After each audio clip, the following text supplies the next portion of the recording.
algunas personas, como yo, nos fascinan los virus. Su estructura, sus cualidades, su capacidad de reproducirse. Ese es el caso de Claudia Cortés, de Chile, que es una apasionada por la investigación.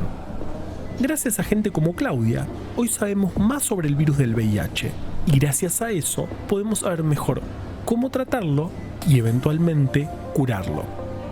Pero la investigación en sí misma nunca es suficiente si no entendemos a la sociedad en la cual el virus se propaga, ni tampoco si no entendemos a la sociedad en la cual nos toca estudiar. Porque como Claudia nos dice, no es lo mismo investigar desde América Latina que desde cualquier otra parte del mundo. Hola, mi nombre es Juan Manuel Carballeda y te invito a que nos acompañes en esta serie de 5 charlas. Ciencia para cambiar la historia del VIH. Entrevistas a investigadores e investigadoras de América Latina al mundo.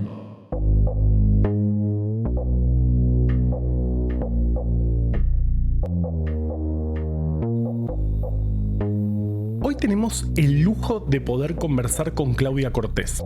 Ella es investigadora clínica de la Fundación Arriarán, principal centro de atención a pacientes con VIH en Chile. También es investigadora de la red Casanet y trabaja como asesora en el Ministerio de Salud del Gobierno de Chile. Además, es académica de la Universidad de Chile. Hola Claudia, ¿cómo estás? Muchas gracias por estar con nosotros. Hola, muy buenas. Un gusto, muchas gracias. Qué bien. Bueno, en primer lugar me gustaría preguntarte cómo comenzó tu carrera y por qué y cuándo te dedicaste a trabajar en VIH. A mí me gustaron los bichos, que es como llamamos coloquialmente a las infecciones, como que desde siempre.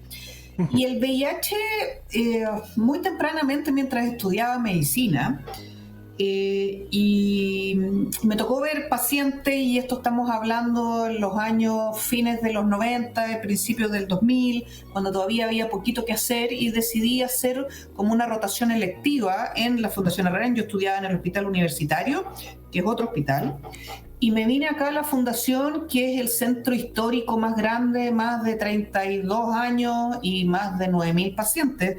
Y acá fue donde partió la historia del VIH en nuestro país. Y muy rápidamente me gusta desde tantas perspectivas. Me parece increíble que una partícula microscópica tan simple, tan básica, que requiere de poder usar la estructura de otras células, tiene que ser una especie de parásito, porque solo un virus no es capaz de multiplicarse. Algo así pueda atacarnos, destruirnos, eventualmente matarnos. Y eso tiene que ver con todas las infecciones. Nos pone en un escenario de nosotros los seres humanos, que nos creemos tanto y somos tan capaces y llegamos a la Luna, a Marte, pero llega esta partícula básica, muy simple, y si no tenemos las herramientas suficientes nos puede matar. Y eso es lo que me parece alucinante de la infectología en general. Y el VIH en particular tiene mucho de eso. Tiene un virus que es brillante, por así decirlo, pero tiene una enfermedad que afecta principalmente, particularmente en nuestro país y en nuestra región, a un grupo que ya es altamente discriminado, que en los inicios era doblemente discriminado dentro de la propia población homosexual o LGTBI. Cuando esto recién parte, los grupos que tienen VIH son doblemente discriminados. Entonces tiene un atractivo que a mí me parece que es virológico, biológico, social, humano. Y por eso dedico gran parte de mis horas al VIH. En tus trabajos haces un análisis muy interesante sobre el estado en el que está hoy el alcance del VIH en América Latina, y quería preguntarte cómo fuiste viendo esa evolución, digamos, desde los años 90, donde contabas que habías empezado el estudio, donde poco se sabía, hasta hoy. ¿Cómo fue cambiando y cómo ves hoy la situación en nuestra región? Hemos avanzado mucho, pero creo que nos falta mucho más en comparación con otras áreas. América Latina tiene algunas barreras que son difíciles de ver cuando uno está fuera de América Latina. Nosotros como continente no somos lo suficientemente pobres ni tenemos la limitación de recursos que se ven en África, que es dramática, y donde está el 70% de la población que vive con VIH, y donde hay una necesidad y unos requerimientos económicos masivos de todo tipo de salud, de educación, de vivienda, de alimentación. Eso en general en América Latina no lo vemos. Y eso significa que a nivel mundial la gran cantidad de recursos de apoyo para investigación, para tratamiento, para investigación, llegan a África. Nos llegan poco a nosotros. Pues nosotros no somos lo suficientemente pobres, pero por otro lado tampoco somos lo suficientemente ricos como para poder, como países, como región de América Latina, autosustentarnos en la investigación, en la evolución y en el manejo del VIH. Entonces nos deja ahí en una situación que es bastante incómoda. Llegan mucho más tarde a América Latina los nuevos tratamientos, las nuevas drogas, se participa poco en estudios de investigación porque no necesitamos tanta ayuda, es cierto, como ciertas regiones en África, pero sí necesitamos ayuda. Entonces, tiene esas dificultades que es difícil que el Global North, que los países del norte lo vean y lo entiendan. Por otro lado, sí hemos avanzado mucho. Hoy día la gran mayoría de los países, no todos, sí tienen un muy buen acceso a tratamiento. Las colaboraciones con la Organización Panamericana de la Salud ha bajado los costos y en los países que tienen más necesidades y requerimientos económicos hay fármacos que son asequibles. Hoy día la terapia antirretroviral es mucho más sencilla y los pacientes que están viviendo con VIH en forma más reciente tienen tratamientos que son muy simples versus lo que a mí me tocó al principio, que era gente que tomaba 20 pastillas al día. Hoy día la mayoría toma una. Entonces se ha avanzado mucho. Creo que la colaboración internacional dentro de América Latina es bastante rica. Yo hago muchas cosas con Argentina, con México, con Perú, y eso nos pone en un escenario que es bastante bueno, pero sí creo que nos falta mucho porque cuesta poner como el nombre de América Latina en el contexto mundial, porque tenemos solo 2 millones, un poquito más de 2 millones de personas viviendo con VIH versus 30 en África. Entonces, cuesta un poquito eso, cuesta que nos vean como América Latina. Espectacular, clarísimo. Y has dicho en algunas ocasiones que se dejó de hablar del VIH. ¿Por qué crees que pasa eso y qué deberíamos hacer para que esto deje de suceder de alguna manera? Se ha dejado de hablar en varios contextos. En Chile, por ejemplo, el tema de la educación sexual integral es bien complejo. Tenemos una iglesia católica que permea mucho y que tiene una voz bastante fuerte y que ha dificultado en varios momentos el tema de la educación sexual acá, por lo tanto se toca poco. Yo doy varias charlas, yo con el grupo con que trabajamos en la Universidad de Chile, que somos un grupo bien transversal, virólogos, bioquímicos, químicos farmacéuticos. Tenemos una actividad fuera de lo académico estricto de extensión bien potente, y parte de nuestros pilares de trabajo es hacer mucha educación a la población general. Y vamos a colegios, vamos a escuelas. Y uno ve ahí las carencias que son súper importantes en chicos que están en los últimos de 13, 14 años hacia el último año del colegio, que saben muy poco de sexualidad, que saben muy poco de reproducción, que no lo vieron en las clases de biología, tampoco lo vieron en las clases, no sé cómo se llamará en Argentina, pero de orientación no tienen esos conceptos, como que se ha perdido. Yo ayer fui a dar a un niño de octavo básico, 14 años, y las preguntas que me hacían eran: diablos, en verdad estos chicos como que saben muy poco. Entonces se ha perdido eso en general de los temas de sexualidad, y por ende VIH también. Hoy día a mí no me gusta cuando la gente dice que se le perdió el miedo al SIDA. Es que no sé si tengamos que tenerle miedo, tenemos que conocerlo, tenemos que respetarlo. Hoy día tenemos muchas muy buenas formas de prevenir el VIH, la PrEP, el condón. Hay formas de hacerlo y tenemos que enfocarnos en educar en eso. No sé si miedo es la palabra, como que no me gusta meter el miedo en la ecuación. Yo creo que lo que tenemos que tener es educación. Pero aparecen instancias, no sé, nosotros desde la universidad, a veces los ministerios tratan también de hacer su cuota, pero falta. Ahora, tenemos tantas otras enfermedades también de las cuales preocuparnos, pero me parece que hoy día, con todos los avances que tenemos en VIH, se puede prevenir también. Es fácil, no es caro, por lo tanto no podemos desperdiciar esa oportunidad. Podríamos llegar a eliminar el VIH si hiciéramos las cosas bien.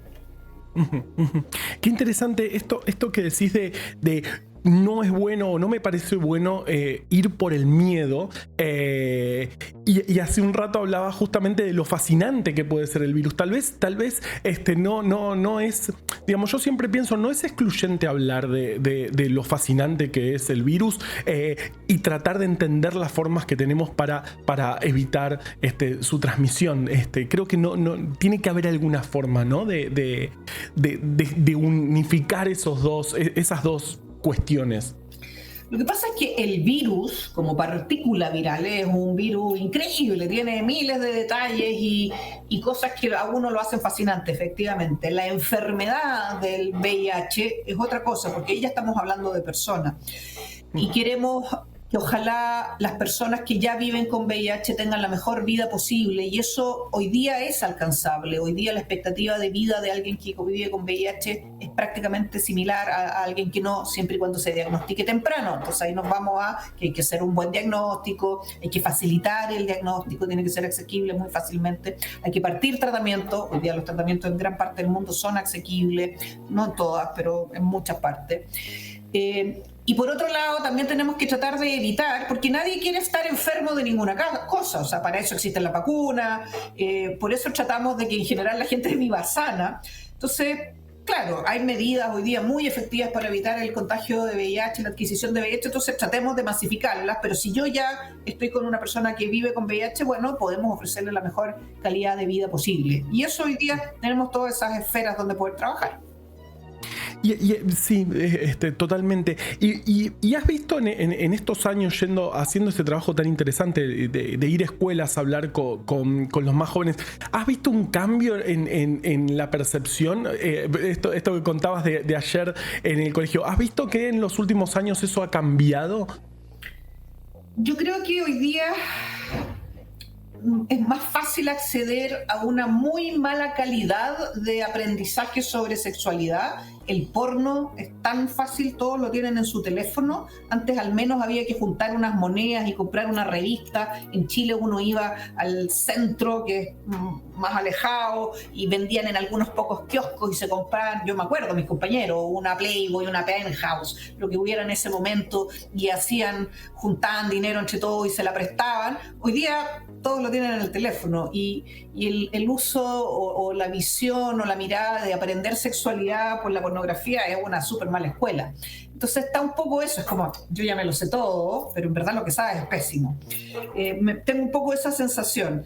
Pero si uno quiere escarbar un poquitito y profundizar, el conocimiento es mínimo. Yo ayer les hablaba de otras enfermedades de transmisión sexual, no solo de VIH, me miraban con unos ojos así de huevo frito. Entonces yo les decía, la sífilis. No, pero si eso ya no existe. Sí, claro, estamos llenos de sífilis. O gonorrea. No sé, ¿cuándo habla uno de gonorrea? La palabra gonorrea. Entonces a mí me invitan a la televisión y yo digo gonorrea y los productores se les salen los ojos porque estoy diciendo gonorrea en la tele. Pero tenemos que hablar de eso. ¿Por qué gonorrea va a ser tanto más distinto que hablar de neumonía o de una infección urinaria? Entonces, para mí es la cotidianidad. Yo entiendo que para algunas personas puede ser muy sensible, pero hay que simplificar la información, hay que masificarla, que la gente tenga la información para que pueda tomar opciones. Y decía, ok, yo me puedo embarcar en una relación, me cuido más, me cuido menos, pero los riesgos que tengo son estos. Me quedo pensando en esto que decís de tenemos muchísimo acceso a muy mala información, y creo que es algo que está pasando, y también está pasando en el mundo. También lo hemos hablado en otras entrevistas. Justamente estamos en un momento donde en muchos países, en particular de nuestra región, el Estado se está corriendo de lugares importantes, y sin duda eso impacta en, bueno, la educación sexual y todo esto que contabas. Bueno, y para seguir quería preguntarte ¿qué trabajo, algún trabajo que nos quieras contar que hacen en la Fundación Arrariano o en la universidad, además de estas charlas tan interesantes que contabas recién?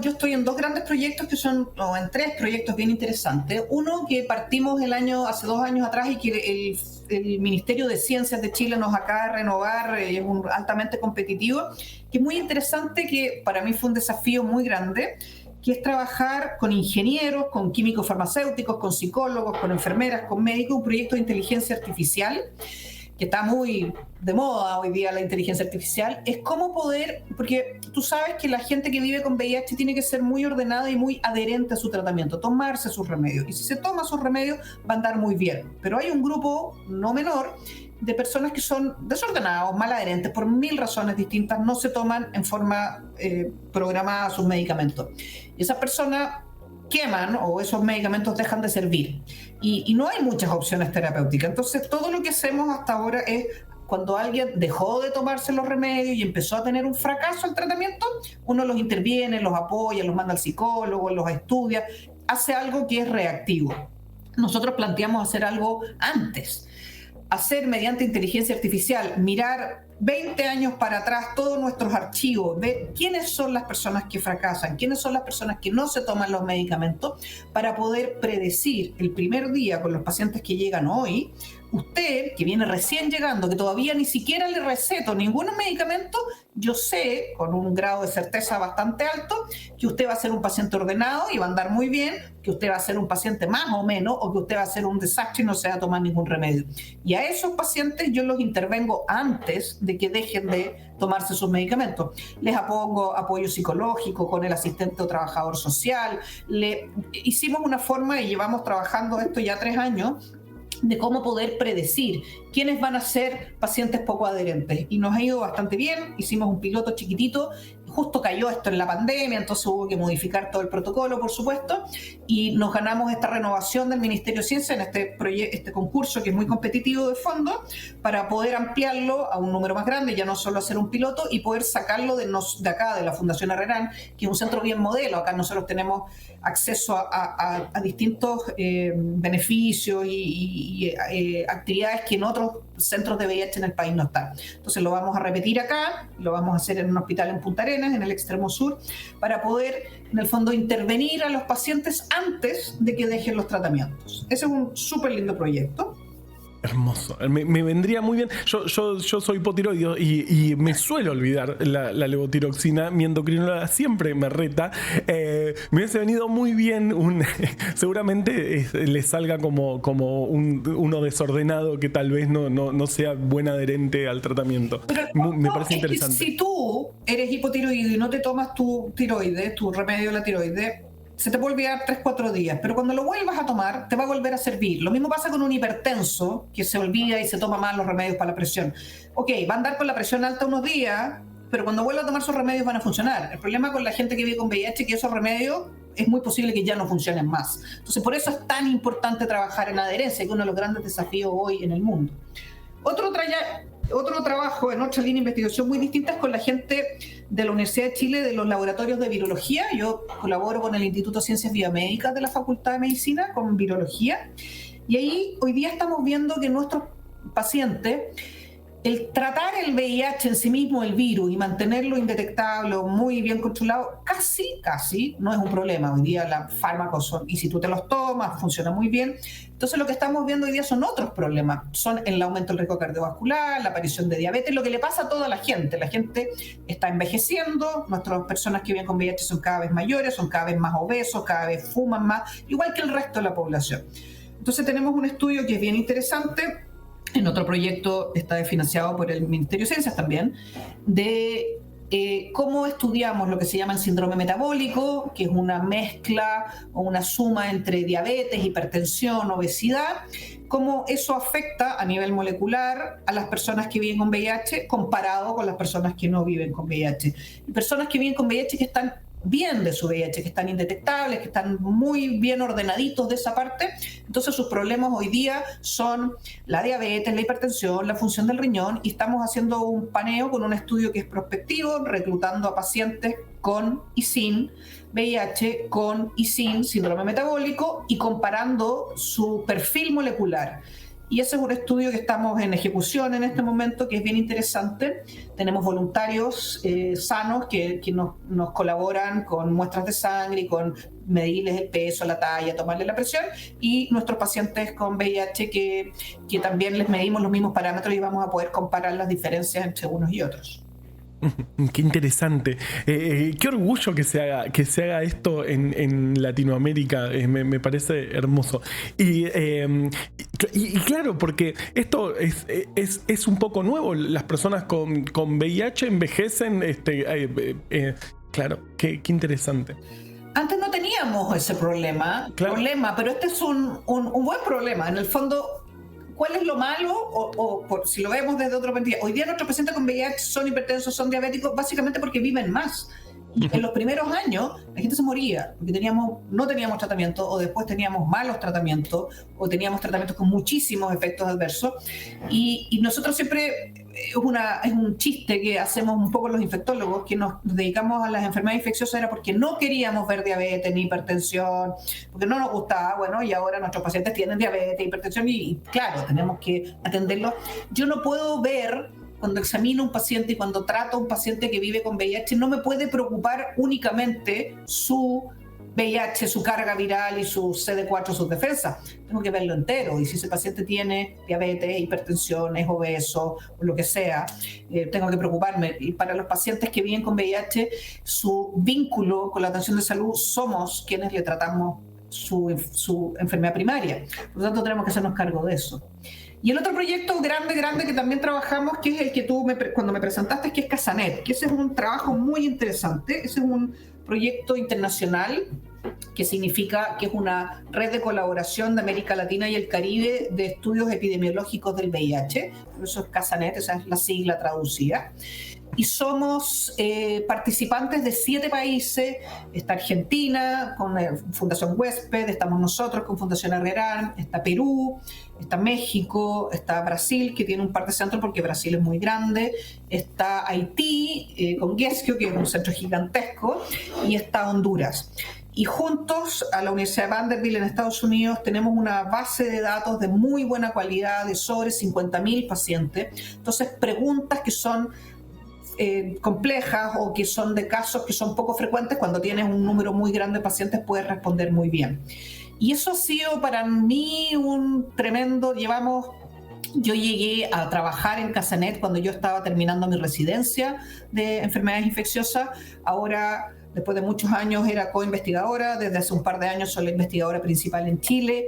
Hemos formado lazos, y esta red que yo te comentaba hace un ratito de colaboración en América Latina nace un poco a raíz de este proyecto muy grande financiado por el National Institute of Health de Estados Unidos, el NIH, que ha sido maravilloso. Yo he hecho grandes amigos así de verdad, no ya solo colegas, y poder tener un lenguaje común, una solidaridad y una forma de trabajo conjunto latinoamericana que se basa en este proyecto ha sido súper enriquecedor.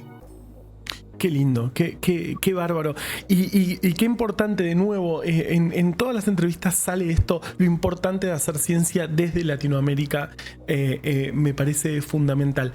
Y bueno, para ir terminando, quería preguntarte cuál crees que es el gran desafío que tenemos por delante.